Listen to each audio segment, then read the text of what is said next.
God bless you and welcome to today's rendition of the Sunday School lesson here on the Parade of Quartets.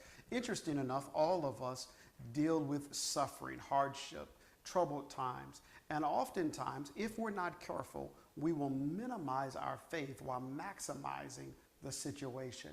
I believe that our lesson today helps us to really focus on praising God as a tool to help us to get through tough times. It's Psalms 9. Our lesson printed text is entitled Praise God for Justice and Righteousness, taken from Psalms 9, verses 1 through 12.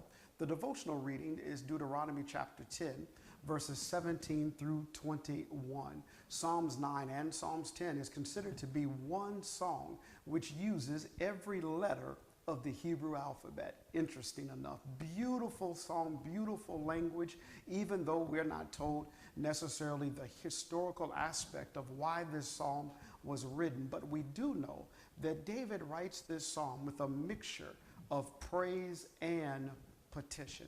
Look at how David opens the psalm in verse 1 and begins with this first stanza where he declares, I will praise God, I will bless God with my whole heart. In verses 1 through 6, David really develops the reason to praise God, as Charles Haddon Spurgeon once said, with the whole heart, not half heart, for any half heart is no heart at all.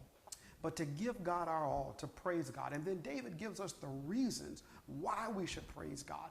Because God has been just, because God has vindicated him, because God has lifted him, because God did not allow his enemies and his circumstances to overcome him. David lets us know that we have reasons to praise God. And then he concludes our lesson in Psalms 7 through 12 verses, and with a reason to believe. David says that you and I can give God praise for what God has done, and we can believe God because of where God is positioned. David writes that God is on the throne. He is seated high.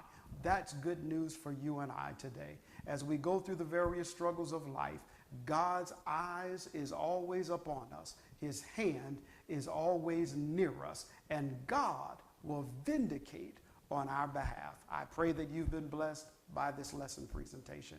God bless your family.